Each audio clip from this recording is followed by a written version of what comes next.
This week has been filled with major headlines in the U.S. and around the world. One America's Jennesh Agagas takes a look back at the top stories in our Week in Review. It was a busy week in the U.S. as our nation celebrates the 4th of July holiday.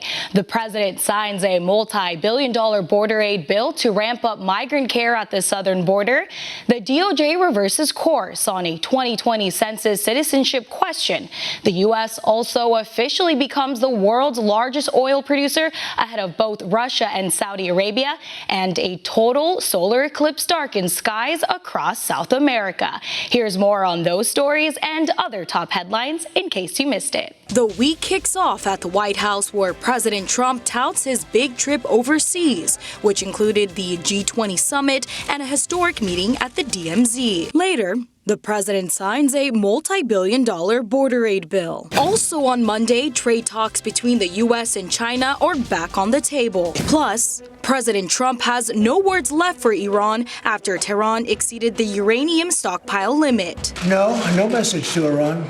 They know what they're doing. They know what they're playing with, and I think they're playing with fire. The U.S. also officially becomes the world's largest oil producer. Moving on to Tuesday, pitcher for the Los Angeles Angels, Tyler Skaggs, is found dead just hours before a game. And just drop and drive, play catch with the catcher, and everything's money from there. Later, Nike is under fire for pulling a special edition 4th of July sneaker. Since then, Nike's gone way out into left field.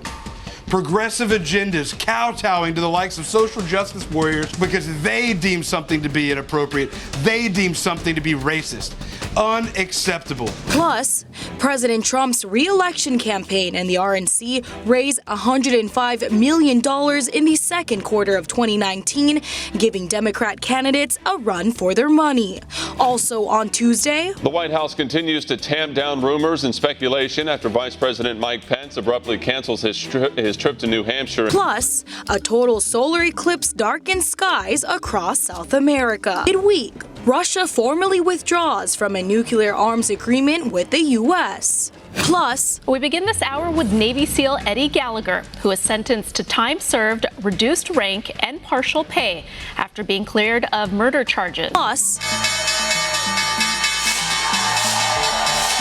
the Dow hit an all-time record as markets closed early for the 4th of July holiday. Moving on to Thursday,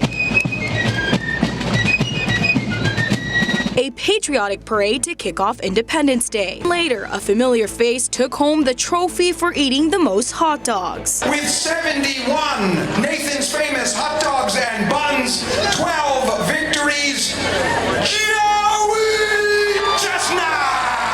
Plus, Congressman Justin Amash is facing calls to step down from the House Republican Conference after he announced he is leaving the Republican Party. And later, a magnitude 6.4 earthquake rattled Southern California. This was the biggest quake to hit the Golden State in 20 years. Also on Independence Day, President Trump's salute to America despite some scattered rain and thunderstorms. As we gather this evening, in the joy of freedom, we remember that all share a truly extraordinary heritage. Together, we are part of one of the greatest stories ever told, the story of America. Finally, on Friday, we begin the hour with news out of Utah as the body of Mackenzie Lueck is recovered by authorities about an hour north of where she was last seen alive. Plus, aftershocks continue to rock California following a 7.1 magnitude quake in the southern area. The printing presses are rolling on the 2020 census as the president confirms the White House is looking into an executive order to place a citizenship question on the census. And finally, the week ends with the June jobs report as employers add 224,000 jobs this past month, beating expectations. Jennesh Agagas, One America News. Want to see more videos like this? Click on the link below and subscribe to One America News on YouTube. And call your cable provider and kindly demand that One America News is added to your lineup. Call and subscribe today.